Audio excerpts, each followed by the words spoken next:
Trading the foreign exchange market carries high risk and may not be suitable for all investors trading on margin. Utilizing leverage can carry an even higher level of risk that can lead to a complete loss of investment funds. So before deciding to trade the foreign exchange market or using any of our software alert products, you should carefully and diligently consider your personal investment objectives, level of experience, and risk tolerance.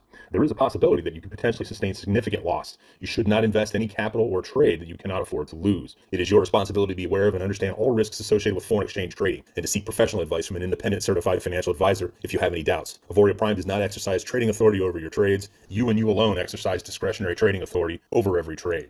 Today's the 22nd of May. I'm going to cover a couple of things today, but obviously the big overlying theme of the week outside of a little bit of craziness in Forex land is the absolute rug pull in crypto. So as I've been warning for weeks and weeks on these charts on most of crypto, we had a big old rug pull. So I'll talk a little bit about that. There's been approximately 50% haircuts in most crypto. In many cases, it's been a lot more.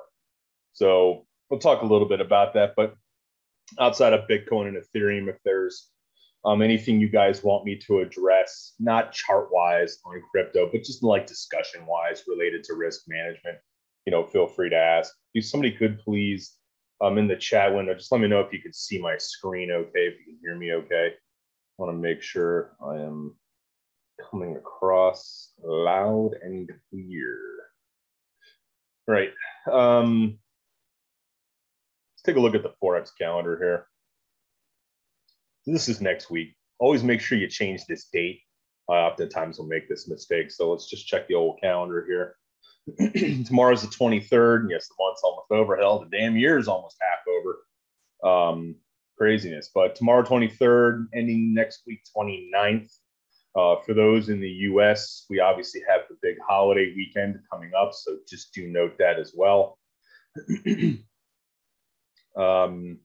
On Monday, and keep in mind, this is not synced to current time. But if you ever want to sync this, just click these two boxes, save settings, and then it synchronizes, and you can go back to the Forex calendar again and see them synchronized to the two times. But this is Pacific time.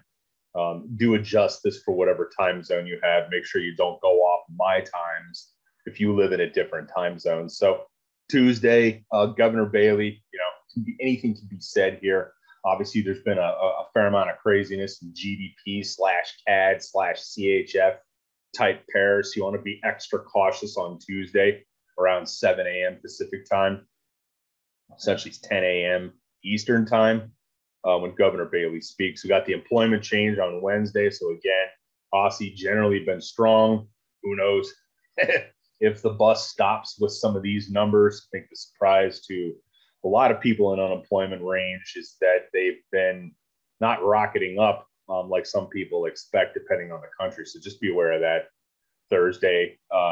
So we've got two central bankers speaking next week on two pairs that have added to some craziness in currency land, to be aware. And then Friday, I would not be trading in front of this, quite frankly. So a lot of these PMI numbers from many countries that have come back quite quickly from this demic.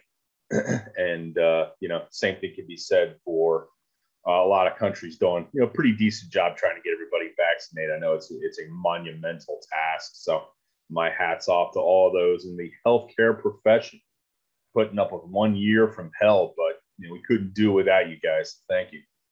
So moving on to crypto discussion.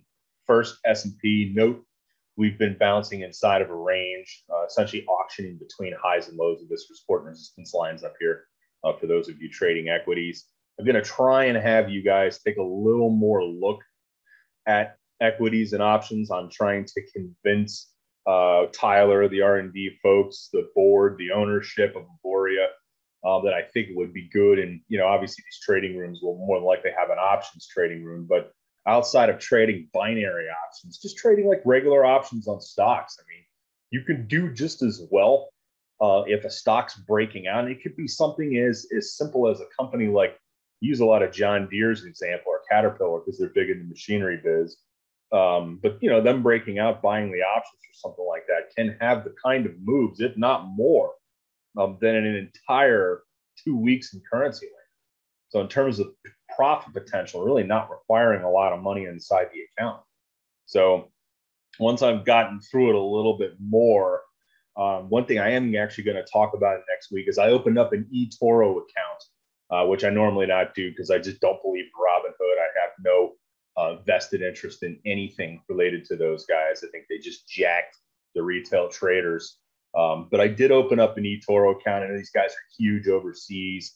Actually saw a couple interviews with the CEO. It's a pretty good guy. Seems like they got a pretty good gig going on. And the big reason I did it is it'll allow me a little bit of a deeper look inside of what's called copy trader, which essentially allows you to find some experts, albeit I don't necessarily agree with some of the rules that eToro has, which is similar to what we kind of have to follow in the US with the MAV versions of software. But you essentially, if you're a US resident citizen, I can't copy any traders in Europe, which is really too bad because I'll tell you, there are some folks on eToro that have done just exceptionally well. And some of these guys are actual hedge fund managers that have been kind enough essentially to have their whole track record and all their trades for whatever account they're trading that's being copied tracked for many, many years in eToro, which is really cool. So I'll take a closer look at that. Maybe I can report back and maybe essentially provide some value there. One thing to understand is that I'm probably one of the few that can recommend a broker, but I still stay away from it just because, you know, and many of our followers and many of the followers I have out there, you know, they know we're switching our business brokerage from TD Ameritrade to Schwab. That doesn't necessarily condone any, you know, umbrella approval of Schwab. It's just that much to the dismay of us in advisory land, you know, both firms, very, very good organizations in addition to Fidelity, where I used to work. But the problem is that TD had the best technology for institutional money managers like us, right? So if you're running individual client, retail client money account for larger clients, it was the best place to have it. Even though the executions are the same at Fidelity, Schwab, right? Think or swim, which is part of the jewel of why, you know, Schwab's absorbing TD. But we thought it was just going to be a merger. They're actually absorbing TD, and they're not bringing much of the Bay01 technology over that a lot of us advisors use, which is kind of a poo-poo, right? So we're switching over to Schwab. We'll be able to use the Black Diamond system if you guys are interested further down the road. We get more into a financial planning. I'll tell you why this tool mirrored with Riskalyze are the two big things out there in advisory land, because it allows us to do full financial planning for a client without 30 pages of crap they never read, and a portal they can log into and see all their accounts live and the risk scores and the stress tests related to it. And it's all risk management stuff, and it actually gives like an updated, accurate financial plan of your situation for the client real time, which is really cool. So it's called Black Diamond and Riskalyze. In any case, long-winded diatribe, but let's move into the dollar first. DXY. This is the dollar index. It's comprised mostly of a comparison of the euro and a basket of other currencies to a smaller percentage.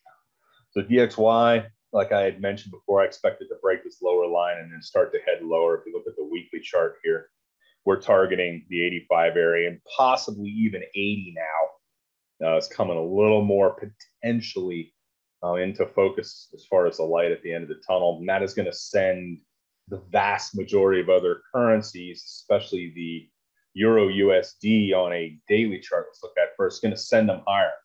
They're probably going to sail through this 23 area. Once this breaks, in my opinion, I would not personally want to be long at this breakout. I mean, I'm sorry. That's funny. I personally would not want to be short. Let's get that shit straight, right, Steve? I personally would not want to be short on this break above this because more than likely we're going to run and probably run pretty quick through a zipper up to a higher talked about this a lot. I'm not going to belabor the point. Let's take a look at the pound. Now, notice last week, it's the first time. Let me expand this out. It's the first time. Keep in mind, we poked above this, and this was obviously some craziness and probably running stops, if you will, but we were getting really stretched, and reversion to the mean took place. We came back down in, started to form an auction around this particular upper balance area. Now we have come over it, and essentially we've closed slightly above it, right? Dollar didn't do much, so I didn't expect this to continue to rip, at least on Friday, as far as a little bit of a rally in the dollar. But just be on high alert for this. The euro, not as much so, but certainly this one related to the USD, because I think we could probably break. It would probably become much faster and swifter than many of us think, catch a lot of institutions off guard, and then those zippers take place that I take a lot of time to discuss in the past. So that's that. Before I forget, was it NZD CHF? Let's take a look. I don't look at this one much.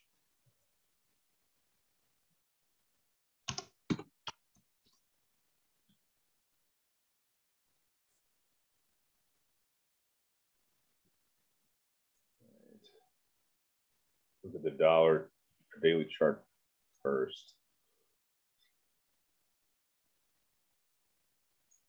So we had this upper break. Just drag this over. We broke out. It actually was the same damn day on that. Notice this looks very similar to the GBP chart I just showed.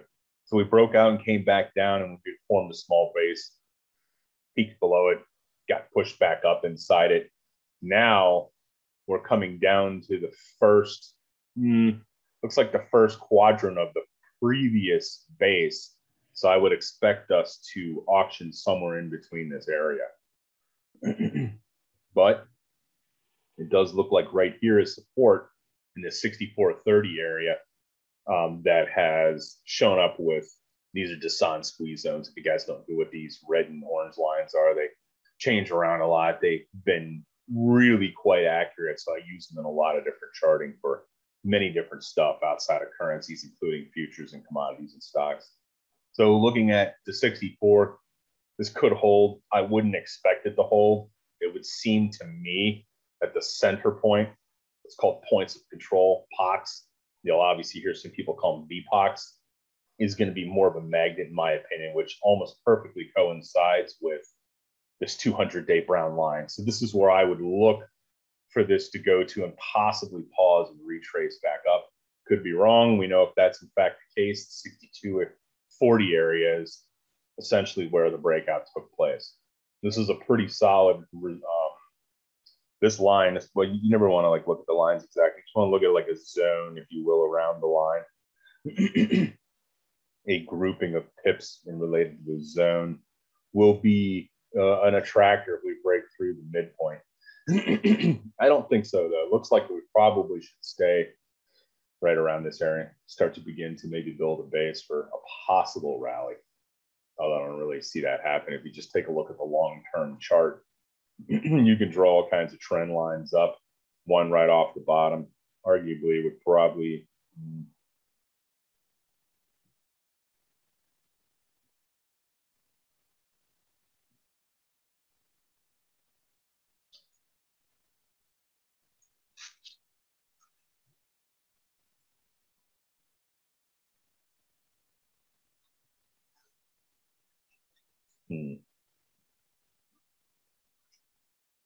yeah, let's hold off on that for now. You guys want to see gold? Let's take a look. Nice breakout in this dog. So you can either look at GLD, which is the ETF. Make sure you're looking at a daily chart. I choose to just look at spot for the real price of gold. Either way. But looking at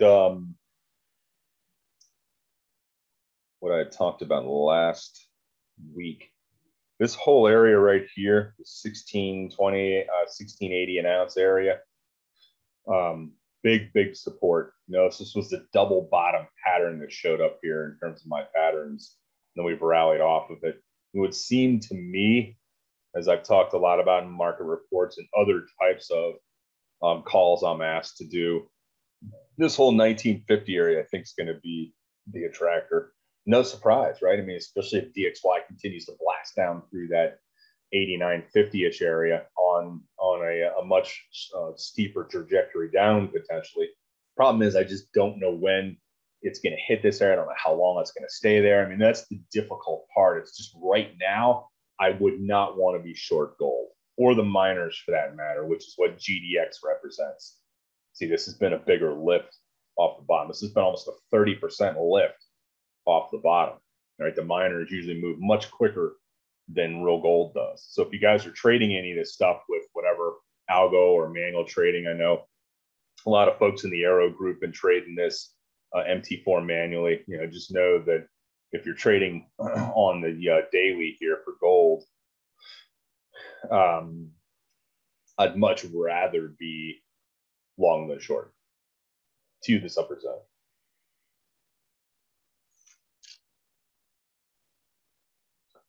So next question went through NZD. Yes, you're welcome. STP calendar isn't the next 24th we should look at. Anna, can you quantify your question, please? I'm not sure what you're asking. WC 24th we should look at. Just like retype of your question. Pretend like I'm a dumb fifth grader here. This question doesn't make any sense. Next one is any thoughts on where crypto will go? So as I've tried hard to keep everybody out of the muck, if you will, this is the daily chart of Bitcoin in US dollar terms. The only one I really take a look at, obviously, other than Ethereum, which has gotten absolutely clobbered, by the way. This line right here is the line in the sand right here. This whole 30K is the line in the sand, in my opinion. If we go through this, I would not want to be long. I can't tell you where it's going to go. I mean, the charts would say the next breakout point's 20K, right? This probably would be the area we should stop and pause for a bit, because I know there's probably some institutions, some big guys out there that would defend this area. Who knows? Maybe Musk will open his mouth again and defend this area. I don't know.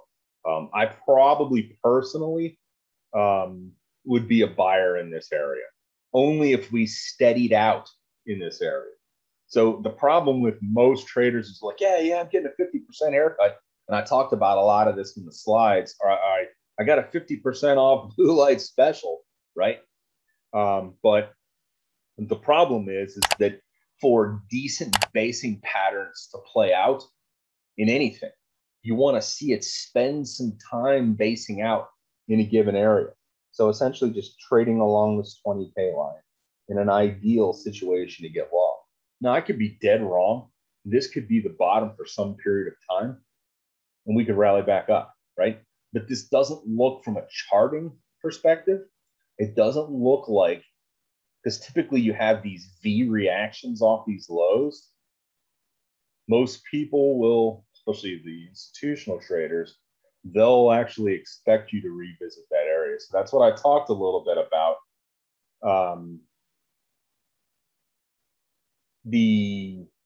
And you know, honestly, guys, I've had a lot of comments on Twitter, and even some of my clients like, how did you figure this out, Steve? Like, this isn't any great insight by me, guys. Anybody that's good at reading charts, you can see this in the tea leaves, right? You know, the head and shoulders, you can see the neckline right here, or maybe you guys can, and it's going to break it. This is a dead cat bounce. Now, again, you always want to look and see that I could be wrong, right? And what am I looking for to prove that I'm wrong? Well, you know, usually in the past, the crypto guys will point out, well, there's been good basic patterns that took off again. And quite frankly, this whole pattern right here, this pattern back towards the beginning of the year, this is actually a fairly solid, viable breakout, right? So it broke at 40K. It could have been long. You know, I probably would have rid the thing all the way up here until we had a couple of shooting stars, which took place in the 4-hour chart, not here, and then come back down. But notice we keep building lower resistance bases. Who knows? Maybe the coming to Jesus day has already taken place just based on the volume that you saw off it, right? But I'm just going back and trying to see, where I'm wrong, where I'm right, that kind of stuff. I personally, I'd consider maybe a quarter size position, right? And this is like totally risk off type position, a quarter size position at 20. Keep in mind, this coin has had 3 90% haircuts in its life. Okay.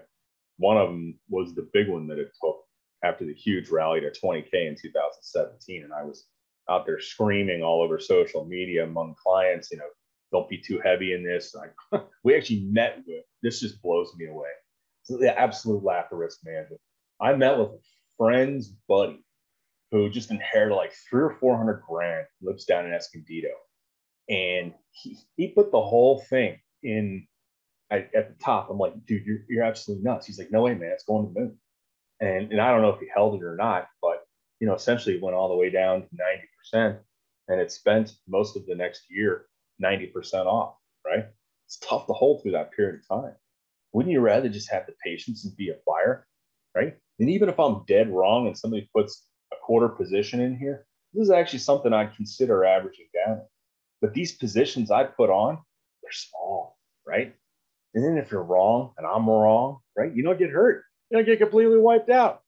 So if somebody has 100 grand, maybe I'd put 4K into Bitcoin down here at 20. And then up on the right, the 4K goes back up to hell, whatever. Even it got doubled, it would be great at 8,000. And it went to 16 as a triple, essentially up somewhere near the high again. I'd peel most of that off and keep the 4 grand again, or just wait for it to crater again. At some point, this is going to happen going forward. You take a look at Ethereum's chart. This is a great example of speculation, right? And I heard this. I actually want to show this to you guys because I thought this was just genius. Let's see if I can find this. Oh, here it is. So Carter Worth, this guy's actually really smart. He's a big chart guy. Drew what's called overhead supply. And you can see how that sort of was showing overhead supply going back down to a longer term trend line, which I guess I probably should draw on my chart as well. I actually just popped across this. So talking about, dead cat bounces and so forth. I mean, the argument is if we go back down to 30, right? Maybe there's a chance to add some to it, but you never want to add to it on the first drop, right? Because eventually, especially if it plays out to be a dead cat bounce, meaning that it goes up a bunch and then the institutions keep selling and a lot of bag holders up higher keep selling. And then it gets back down to this point again and it holds for a little while. That's a base. Doesn't mean we can't crash through it and go down to 20. So ultimately, I think is where this is going. Although that may be a complete overshoot. But at 20, we'll almost always have washed out all of the weak hands. And as long as we can continue to build some sort of base around 20, I'm going to be a buyer. All right, NZD, CHF. Let's see what else. So again, the problem with any type of forecasting in this area is that you've always got to be thinking, where can I be wrong, right?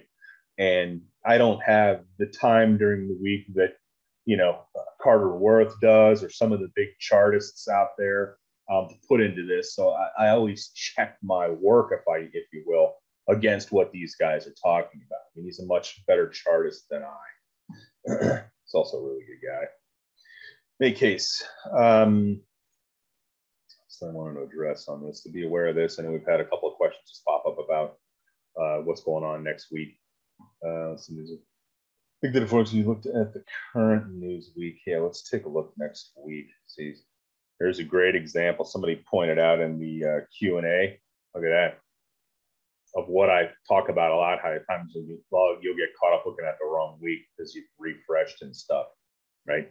So we're May 23rd starting tomorrow to the 29th, double checking the week. So Monday, like I talked about, and thank you for that as well. So NZD, some of the monetary stuff coming out of New Zealand. Be aware, preliminary GDPs on Thursday. Governor Bailey's speaking on Monday, not Tuesday, like the previous week. So just be aware. This is just an update here for Forex. Double check that I posted that correctly in the notes. So I put in notes. I think I got this right now.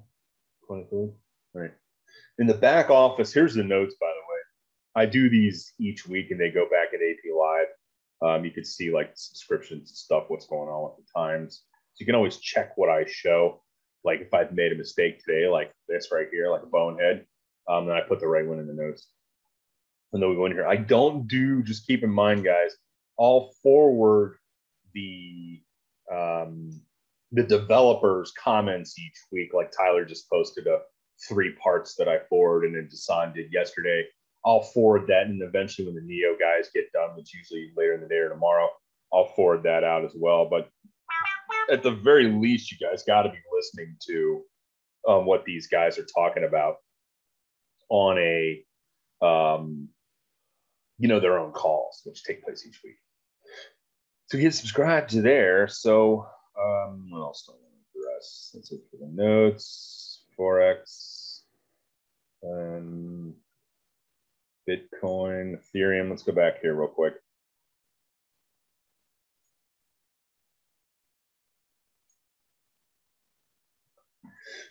Ethereum. So the bounce.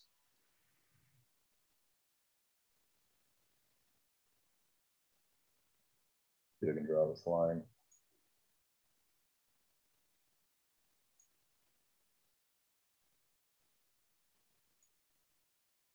So there's the bounce off the bottom of Ethereum. It looks to be the midpoint of this entire lower base point. So that makes sense. But ideally, what you want to see is this whole 1850-ish area hold, and then maybe build a base around this.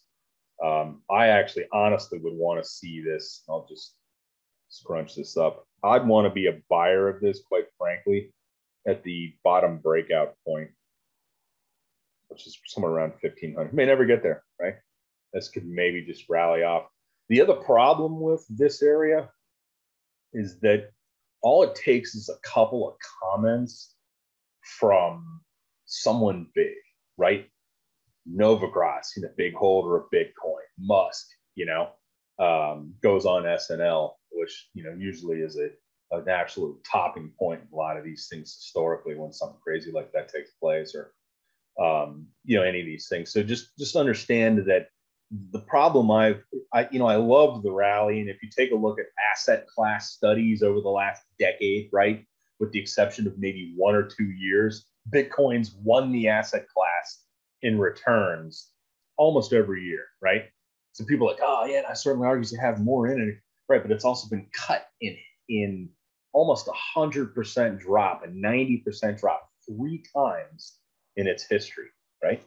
So the fact that I could wake up Monday morning and somebody could have said something internationally and all the crypto land just gets clobbered to a huge chunk, it's just too much risk for me. It's really the bottom line. Maybe at some point down the road, I'll be proven wrong on this. It'll have enough of a participation, if you will, among global investors of an institutional and a retail nature that these types of comments from whoever doesn't clobber the market by 1/3 overnight, right? It's just too much risk, right? And for those volatile reasons, especially in this current decline in crypto, it's just going to push off any central bank, in my opinion, or any large institution from putting a lot of money in it, right? This is just too volatile. So big institutions around the world like BlackRock, Vanguard, Fidelity, right? All the big dogs. These guys are mostly ETF and mutual fund companies, but they house the vast majority of the world's wealth in terms of stock land, that they're unwilling to do it. It's just too tough. So that's sort of my thoughts on crypto for the weekend. I'll shut up about this now. But yeah, for some of the comments, thank you. I appreciate it. I'll continue to dive more into this, but you know, ideally, I'd rather be the guy out there sounding the bullhorn.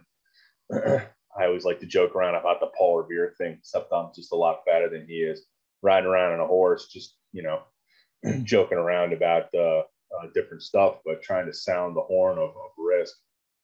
What else I want to talk about? Get back up into currency land. Aussie US still stuck in the range. Do a chart. Still stuck in the upper range. See how we rallied a bunch. Then as the dollar has weakened, the interesting thing about this is that so is the Swiss. So now we're back down in the lower range down here. USD JPY, same thing, still in the upper range, bouncing around. USD CAD still on the edge of the cliff down here, dropped to weekly, and we're basically right there. So if you look back long term, there's 3 points. 2015, September of 17, and right now. So it is no man's land underneath this area. See that?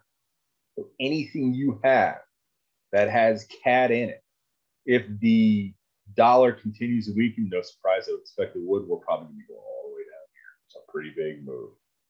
Would not want to be long any US CAD stuff if this cracks decisively. Just remember that.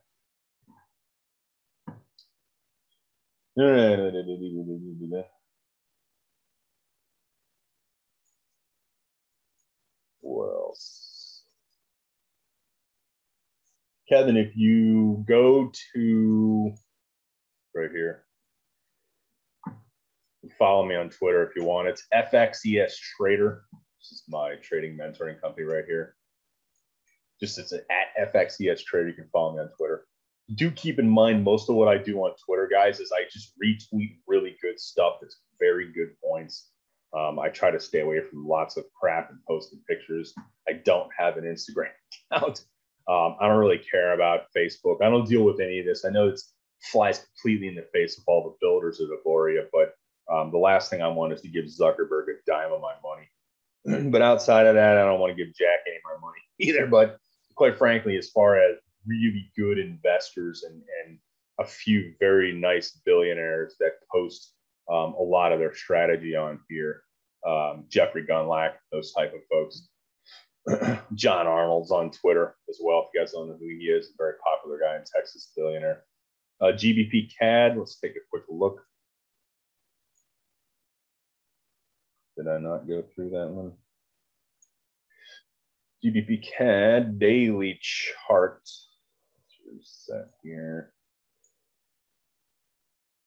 Bounced off as the strength in the pound pushes back up. This is a big long-term support area right here, the 68.80 area that we bounced up. This is kind of what a dead cat bounce looks like, guys. Start basing out. Lower highs, lower lows. Then you get to a point where, boom, you head right back down in this area, which is what I expect for Bitcoin. Going back and touching that 30K per coin area, possibly lower. But, you know, like all us prognosticators, we could be dead wrong. So that's my thoughts on GBP CAD, as my thoughts on everything. You guys want to do yourselves a favor, make sure everybody in your team, your upline and downline, are following who they need to be following at a bare minimum, myself and corporate, plus your developer. It's 3 channels essentially you got to be subscribed to. You can download on your phone and just be a lot more plugged in. You know, the developers have actually done pretty well. Yes, I feel your pain with Killian. We're trying to get the it worked out. Do understand he trades that stuff in cents. So in terms of getting that converted to a decimal fraction or a decimal system at MT4, it's been a bit of a challenge. So and there's probably other reasons too, but eventually we'll get Killian on board with Stratimus, which is cool. But it's good to see the chat rooms for both Neo, Arrow, as well as Gearbox and Variable gaining some pretty good traction in subscriber base. So, you know, keep the comments coming, but still seeing a lot in these chats about traders. You can tell just by their line of questioning they've never been through the AP Live back office to see the basic videos. So call them out on it, you know, and just say, hey, look, you know, this is something that could be answered in AP Live. Just go into the back office, and yeah, they may not be happy about that, but you'll have taught them how to fish instead of fish for them. And with that said, wish everybody a good weekend.